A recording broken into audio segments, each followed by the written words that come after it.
You're watching Mirror 7 News. Stay informed, stay ahead for more news. A British Columbia couple who ran seminars claiming people could legally avoid paying taxes have had their appeal against hefty tax bills dismissed by the Federal Court of Appeal. Russell Porisky and Elaine Gould had attempted to challenge tax assessments on $1.4 million in revenue generated between 2004 and 2008, but the court ruled this week that their appeal had no merit, upholding last year's decision by the Tax Court of Canada. Porisky and Gould had been convicted of tax evasion in 2016 after operating educational seminars through their Paradigm Education Group. These seminars promoted the idea that paying taxes was unnecessary, even equating taxation to a form of slavery. Over 5 years, the couple reportedly sold tickets, published books, and created training materials that brought in $1.4 million in revenue, yet they reported no income and paid no taxes. In their appeal, Porisky argued that their activities were personal endeavors with no intention of earning a profit,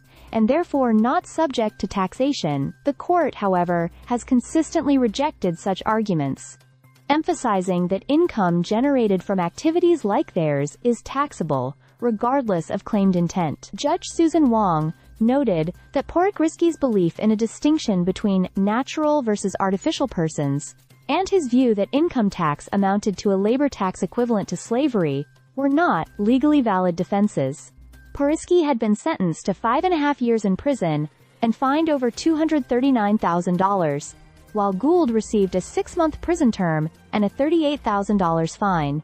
The case highlights the ongoing efforts by the Canada Revenue Agency to crack down on tax protest schemes. Other individuals connected to the Paradigm Education Group have also faced charges, convictions, and fines. For example, Eric Ho of Richmond, BC, was sentenced to 30 months in prison and fined more than $122,000 for tax evasion, while West Vancouver dentist Dr. Peter Below received an 18-month conditional sentence and a $578,000 fine. The Federal Court of Appeal's ruling firmly reinforces that schemes promoting the avoidance of taxes through pseudo-legal arguments will not succeed in court. Porisky and Gould did not have legal representation during their appeal, and the ruling effectively closes the chapter on their challenge years after their initial convictions. The Canada Revenue Agency continues to characterize such individuals as tax protesters who falsely claim they are exempt from paying income taxes. This case serves as a clear reminder that attempts to sidestep taxation using elaborate theories or personal interpretations of the law